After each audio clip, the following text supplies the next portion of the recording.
तो चलिए अपने नोट्स के साथ शुरू करते हैं हम लोग। आज हम लोग गुजरात बोर्ड के फर्स्ट चैप्टर सोशल ग्रेड 10 का हेरिटेज ऑफ इंडिया पढ़ने वाले हैं। तो देखिए हेरिटेज ऑफ इंडिया सीधा शुरू करते हैं हम लोग। हेरिटेज का मतलब क्या होता है?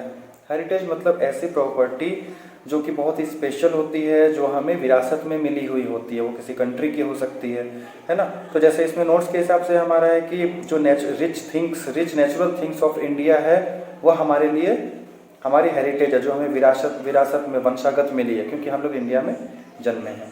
ठीक है। उसके बाद देखिए अगला पॉइंट हम लोग देखते हैं। इंडिया जो है आप सब लोगों को पता है कि 7th रैंक पे पूरे वर्ल्ड वाइड में 7th रैंक पे है एरिया वाइज, एरिया के हिसाब से, और 2nd रैंक पे है पॉपुलेशन वाइज। 1st रैंक पे चाइना है, आप लोगों को अच्छी तरह से पता है। अगर ऐसी पॉपुलेशन बढ़ती रही इंडिया में तो आगे चल के इंडिया भी 1 रैंक पे पहुंच जाएगा अगर कंट्रोल नहीं किया। उसके बाद देखिए India was so rich in heritage as everyone from the other countries wanted to settle here, they loved our values of non violence and peace. आपको पता है इंडिया को सोने की चिड़िया कहा जाता था। इंडिया में बहुत सारी चीज़ें थी, लोग यहाँ आकर इंडिया से जुड़ना चाहते थे, यहाँ व्यापार वगैरह करना चाहते थे। बहुत कुछ लूट के भी अंग्रेज लेके चले गए। उन्हें हमारी ये हेरिटेजेस के अलावा जो है, जो ऐसी हेरिटेज जो लूट के नहीं ले जा सकते हैं, वो क्या है? हमारी एथिक्स, हमारे जो रूल्स, हमारे कल्चर ट्रेडिशन, वो तो कोई नहीं ले जा सकता हमसे छीनकर। तो जैसे कि हमारी वैल्यूज़ और नॉन वायलेंस और पीस में रहने की जो आदत थी, वो ये सब एटीट्यूड हमारा उनको बहुत पसंद आता था। हमें पता है कि इंडिया में बहुत सारे अलग अलग तरह के लोग रहे हैं। जैसे मोहनजोदाड़ो की सभ्यता देख लीजिए, अलग अलग सभ्यताएं रही है, तो वो सारे कल्चर मिक्स होते गए। इंडस वैली के जो लोग थे उन्होंने इंडिया को काफ़ी रिच और वेल्दी बना दिया था और टैलेंटेड बना दिया था, है ना। इंडिया में बहुत सारे स्कॉलर्स रहे हैं, बहुत सारे आर्टिस्ट रहे हैं, बहुत सारे साधु संत महात्मा रहे हैं, बहुत सारे हिस्टोरियंस वगैरह रहे हैं। तो इन सब ने जो है इंडिया के कल्चर की ग्रोथ में बहुत बड़ा योगदान दिया है। इसीलिए आज इंडिया में इतने अच्छे सोच वाले लोग भी हैं। तो देखिए कल्चर का मतलब क्या होता है, सबसे पहले हम जानते हैं। कल्चर का मतलब होता है कि अपना रूल और अपनी कुछ वैल्यूज जिसका पालन करके पूरी लाइफ को जिया जा सके, वो होता है कल्चर। तो हम लोग अभी फिलहाल तो कल्चर के बारे में नहीं, हेरिटेज के बारे में पढ़ाई कर रहे हैं। कल्चर भी हमारा एक हेरिटेज ही है। तो इंडिया के हेरिटेज की बात कर रहे हैं। सो 2 टाइप्स ऑफ हेरिटेजेस होते हैं जो हमें जानना जरूरी है। पहला तो एक नेचुरल हेरिटेज है, दूसरा कल्चरल हेरिटेज, इसके बारे में बात कर रहे थे। सबसे पहले नेचुरल हेरिटेज को समझते हैं। तो देखिए क्या लिखा है यहाँ पे कि it consist of natural things. मतलब नेचुरल हेरिटेज डेफिनेटली इंडिया की नेचुरल हेरिटेजेस क्या होगी? जो भी नेचुरल चीज़ें हैं इंडिया की, जैसे mountain, forest, desert, rivers, flower, water, fresh air, everything जो भी नेचुरल है इंडिया में, वो सारे नेचुरल हेरिटेजेस हैं। जैसे इंडिया के लैंडस्केप देखिए, भूदृश्य जिसको सीनरी बोलते हैं, ज़्यादातर कैसे हिमालय की सीनरी देखिए, अमरनाथ, केदारनाथ, ये सब देखिए। ये सब डिफरेंट शेप्स ऑफ लैंड बनाते हैं, डिफरेंट सीन्स बनाते हैं। रिवर्स के बारे में जानते हैं। रिवर्स क्या है? जनरली लैंडस्केप के आसपास ही पाई जाती है, अच्छी सीनरी जो होती है, भूदृश्य जैसा होता है। और रिवर्स हमारे किस काम में आते हैं? हमें पानी प्रोवाइड करते हैं, जिससे कि वॉशिंग, क्लीनिंग, इरिगेशन, ये सब कुछ होता है। फेमस रिवर्स कौन कौन से हैं इंडिया में हमारे? गंगा, यमुना, नर्मदा, कृष्णा, कावेरी, बहुत सारी नदियाँ हैं। वेजिटेशन की बात अगर करें इंडिया की, तो it means the environment with good amount of flora including fruit, flowers etcetera. Vegetation में क्या बहुत मतलब फ्लोरा एंड फाउना आप लोगों ने पढ़ा भी है, मेरे पिछले वीडियोस वगैरह में भी देख सकते हो, सीबीएसई वाले में, उसमें मैंने एक्सप्लेन भी किया। बहुत सारे फ्रूट, फ्लावर्स, मतलब हर चीज़ से समृद्ध है हमारा इंडिया। क्योंकि अभी भी इंडिया बहुत ग्रीन है, भले ही पॉल्यूशन कितना ज़्यादा भी किया जाए बाकी कंट्रीज के मुकाबले। नीम, रोज़, बेसिल जो तुलसी होती है, आपको पता है तुलसी को कितनी वैल्यू देते हैं हम लोग, और उसमें कितने गुणकारी तत्व भी होते हैं, जैस्मीन एटसेट्रा। अभी चलिए वाइल्ड लाइफ के बारे में देख लेंगे, जिसको फाउना बोलते हैं हम लोग। तो वाइल्ड लाइफ जो है इंडिया की जो है, इसमें कितने टाइप के एनिमल्स हैं जिनको हम लोग वैल्यू देते हैं। गॉडेस, किसी को गॉड, किसी को गॉडेस से रिलेट करते हैं, जिससे कि जानवरों को भी अच्छे तरह से हम लोग ट्रीट करते हैं हमारे इंडिया में, जो कि बाकी कंट्रीज नहीं करती है। Tiger, lion, rhino, elephant, peacock वगैरह सबको हम लोग बहुत ज़्यादा प्यार से रखते हैं, और हमारे धर्म में ही दिया हुआ है कि हमें किसी भी जानवर को क्षति नहीं पहुंचानी है। कल्चरल हेरिटेज के बारे में हम लोग अब जान लेते हैं। कल्चरल हेरिटेज, जैसा कि आप लोगों को बताया था मैंने, कि एक अपनी ही वैल्यू, एथिक्स वगैरह जो हम लोग पालन करते हैं। तो it consist of the cultural and archaeological importance like sun temple of Modhera, Jama Masjid of Ahmedabad, Rajmahal of Vadodara etcetera.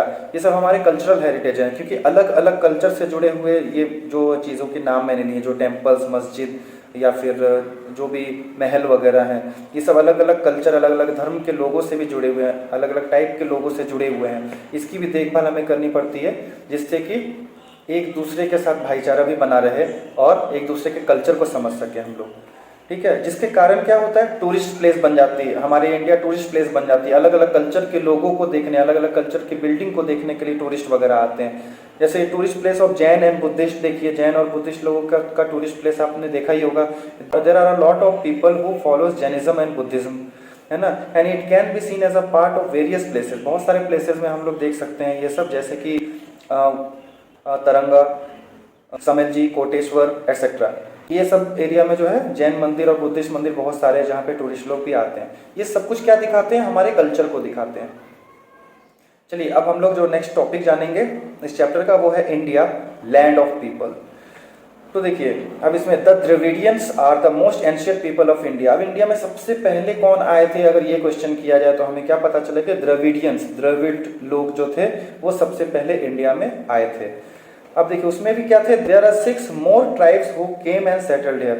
6 और जाति जनजाति जो होती है वो आई और इंडिया में सेटल हुए। जैसे नेग्रिटोइड जो कि हब्सी पीपल होते हैं, काइंड ऑफ, बहुत सारे लोग उनको जंगली बोलते हैं लेकिन ऐसा बोल नहीं सकते। हाँ, हालांकि उन हब्सी का मतलब एग्जैक्ट निकाला जाए तो जो कि जंगल वगैरह से बिलोंग करते हैं वैसा। They were from Africa, specially Africa, पहले बहुत घना जंगल हुआ करता था, धीरे धीरे लोग बसे हैं वहाँ पे। वो लोग ज़्यादातर अफ्रीका से आए हैं। दे केम वाया बलूचिस्तान टू इंडिया, वो बलूचिस्तान जो देश है वहाँ से होते हुए इंडिया पहुँचे।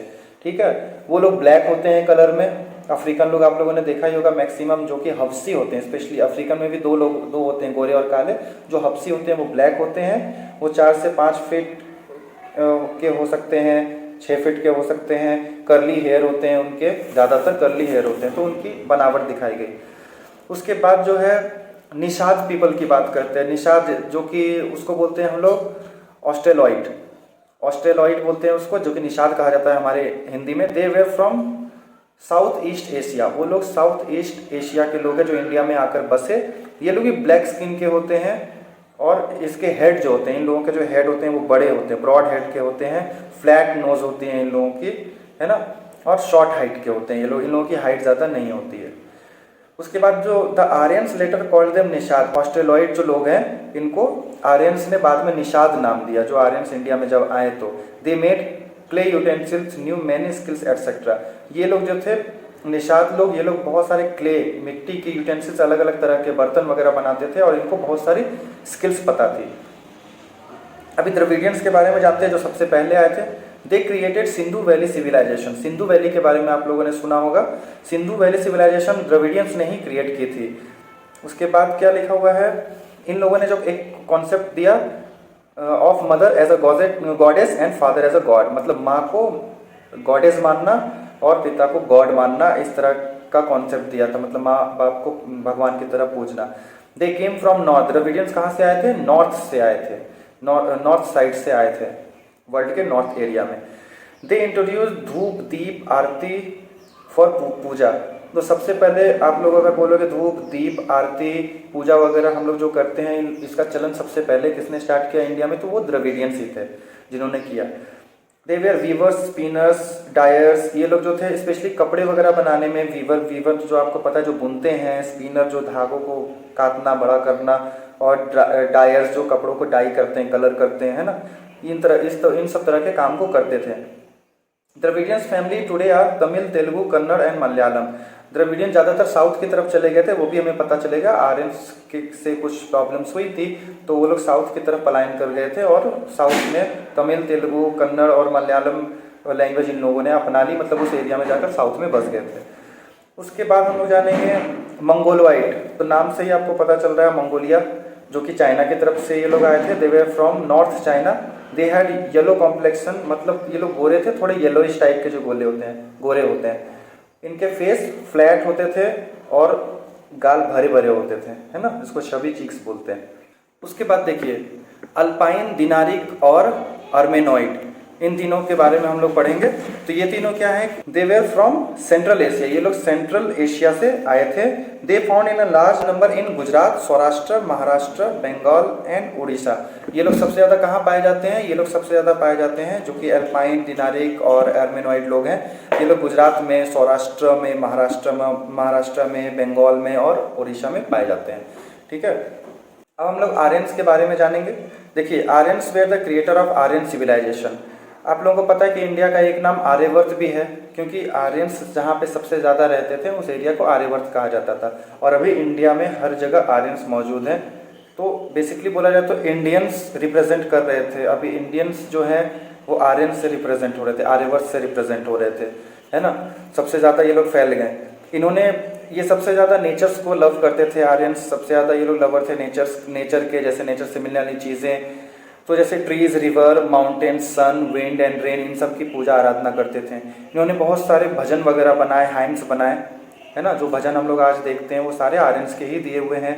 और in the course of time ये लोग धीरे धीरे, इन लोगों ने जो है योगा और बाकी एक्टिविटीज़, पूजा पाठ की एक्टिविटीज़ भी चालू की। उसके बाद क्या हुआ, ये लोग जब नॉर्थ में धीरे धीरे आए, फैलने लगे, तो फिर द्रविडियंस लोगों के ऊपर इनका डोमिनेंस हो गया, क्योंकि कुछ रूल और रेगुलेशन दोनों के मैच नहीं करते थे। और इन लोगों में, आर्यंस में वो क्या था कि कुछ रिलीजियस एक्ट्स अलग थे और इनके एक्ट्स थोड़े बहुत अलग थे। तो इन सब कारण से ये लोग जो कि द्रविडियंस थे वो लोग साउथ की तरफ चले गए, जो कि मैंने बताया था आर्यंस की वजह से दोनों में थोड़ी बहुत इंडिफरेंस थी, जैसे कि इंटरकास्ट मैरिज वगैरह का इंडिफरेंस होना और भी पूजा पाठ के तरीकों में थोड़ी बहुत डिफरेंस होना, क्योंकि द्रविडियन के बारे में मैंने बताया हुआ है आपको इससे पहले जस्ट। ये सब तो हमने जान लिया कि हमारे रूल रेगुलेशन, हमारे ट्रेडिशंस, कस्टम्स, सब कुछ क्या क्या है, नेचुरल जो है हमारे हेरिटेजेस क्या क्या हैं, कल्चरल हेरिटेजेस क्या क्या है। अब हम लोग देखते हैं कि हमें अपने हेरिटेजेस को बचाना और संरक्षित कैसे करना है, प्रिजर्वेशन और कंजर्वेशन कैसे करना है। ठीक है, तो इसके लिए कुछ रूल रेगुलेशंस भी बनाए गए कि ताकि हमारे कल्चर को कुछ हानि ना पहुंचे, हमारे हेरिटेजेस को कोई हानि ना पहुंचे। तो आर्टिकल 51A जो हमारे संविधान में लिखा हुआ है, ये हमारी ड्यूटी बताता है to preserve our heritage and what is its importance. मतलब हमारे कल्चर, हमारे हेरिटेजेस की क्या इंपॉर्टेंस है, हमारे कल्चर की, हमारी वैल्यूज़ की क्या इंपॉर्टेंस है, और हमारी ड्यूटी इन सब की तरफ टुवर्ड्स दिस क्या है। ठीक है, प्रिजर्व द हार्मोनियस कल्चर, ये हमें मतलब हार्मोनियस कल्चर को बचा कर रखना है ना, भाईचारे के साथ रहना है, शांति से रहना है। Maintain forest, river, wild animals, birds with maintaining the environment. जैसे कि आपको पता है शिकार करना वगैरह अब अलाउ नहीं है, पहले राजा महाराजा करते थे, क्योंकि हमें वाइल्ड एनिमल्स को सेव रखना है, रिवर्स को गंदा नहीं करना है, बर्ड्स वगैरह को सेव रखना है, फॉरेस्ट को बचाना है। ये हमारी भी जिम्मेदारी बनती है, ना सिर्फ कि सरकार की। ठीक है, प्रोटेक्ट द पब्लिक प्रॉपर्टी की हिफाजत करना हमारी ड्यूटी है। Maintain purity, sanity and beauty, हम आसपास जो सफाई बना कर रखना, ये भी हमारी जिम्मेदारी होती है। हर चीज़ के लिए गवर्नमेंट को हम लोग दोष नहीं दे सकते। तो अब देखिए, as Indian heritage is a major outcome for the development of the people of India and nature has donated much to अस।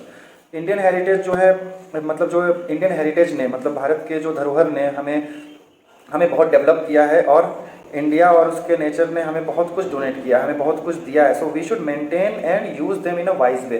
तो हमें जो हेरिटेजेस है इंडिया की, उसको मेंटेन रखना है और बुद्धिमानता से उसका प्रयोग करना है, उसका मिस यूज़ नहीं करना है। आई होप आपको समझ में आ गई होगी ये सारे पॉइंट्स। अगर नहीं भी आए तो आप मुझे कुछ आइडिया और फीडबैक्स भी दे सकते हो, ताकि मैं और ज़्यादा डेवलप करके आप लोगों को और ज़्यादा डिटेल में बता सकूँ। इसके नोट्स आपको नीचे दिए गए डिस्क्रिप्शन लिंक्स में मिल जाएंगे, जिससे आप इसके नोट को कॉपी कर सकते हो। Thank you so much.